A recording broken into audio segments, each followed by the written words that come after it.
By. They were handling explosive material at a training center in East Los Angeles when they were tragically killed by a blast. The three deputies had decades of experience with the department. We have team coverage of the deadly disaster. Sarah Welch is standing by in Santa Monica, but we begin with KTLA's Rachel Minitoff live from East L.A. Rachel.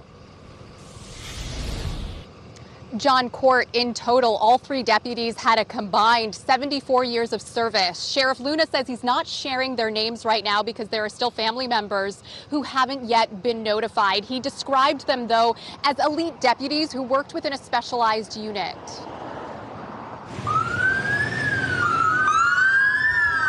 A somber, dignified procession to escort the bodies of three fallen L.A. Sheriff's deputies to the medical examiner's office.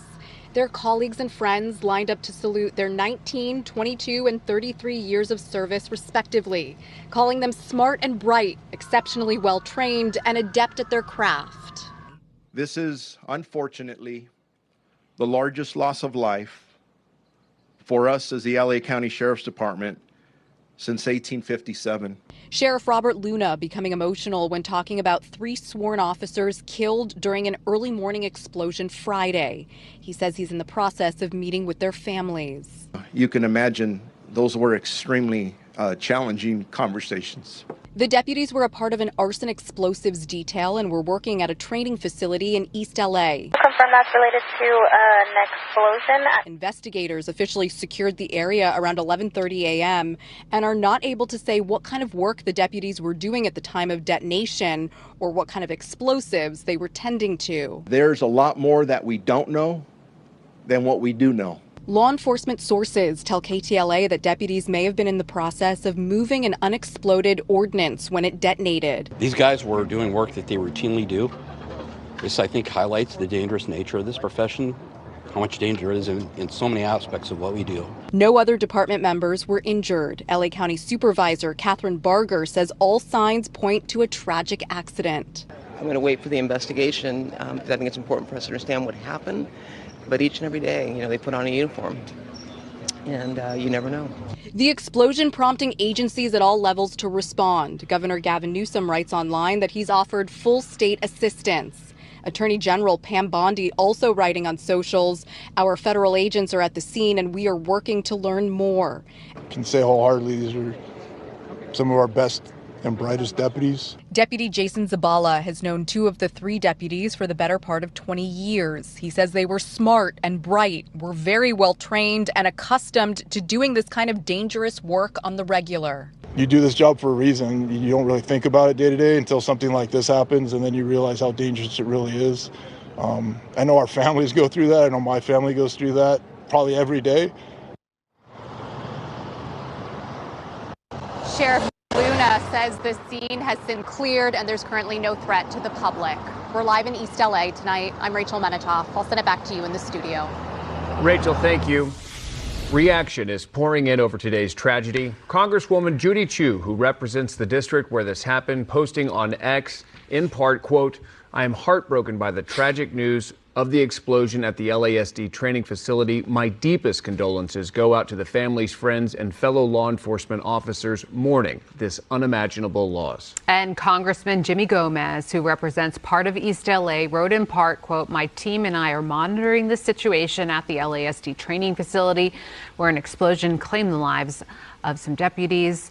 My condolences to the families and everyone impacted by this loss." Meantime, there is an ongoing police investigation in Santa Monica that officials say could be connected to this explosion that killed the three LA County deputies. Let's get out to KTLA5 Sarah Welch. She's live in Santa Monica with the latest in the case. Hi, Sarah. What do we know? Hey, Courtney and John, good afternoon. Yeah, that part of this investigation is unfolding, but the focus right now is this apartment building. This is Bay Street here in Santa Monica. Now, KTLA has been reporting that sources had connected the detonation, which killed those three deputies, to ordinances that were picked up here in Santa Monica yesterday. And a tenant says devices were removed from this apartment building yesterday, and this afternoon, law enforcement returned to search for any remaining devices. About, I would say around 2 o'clock they arrived, and everybody was evacuated. Everyone was asked to leave. He told us that Santa Monica PD and the Sheriff's Department were here yesterday. They did not have to evacuate and were explained what was going on, that another tenant in the building had called police after finding what she thought were grenades stored in a garage area. Now, he says the HOA told him the devices may have been owned by someone who was once in the military, but left them behind when they moved out long ago. A tenant who lived here a number of years ago was ex-military. He had some firearms, as well as apparently grenades. We all have storage units. Apparently the woman who currently lives in the apartment that he used to live in found these grenades in her storage unit. They were hidden in some way, or it seems like forgotten. And so she called, of course. And so right now, because of what happened this morning, they're, I would assume, unfortunately turning her apartment upside down, searching everywhere in there for anything they might find. Now, we don't know what the devices were, how long exactly they'd been here. There's about 15 units, we're told, in this building. At this point, tenants aren't sure when they're going to be able to return as the investigation here in Santa Monica continues. We'll send it back to you in Hollywood. All right, Sarah, we know you'll stay on top of it.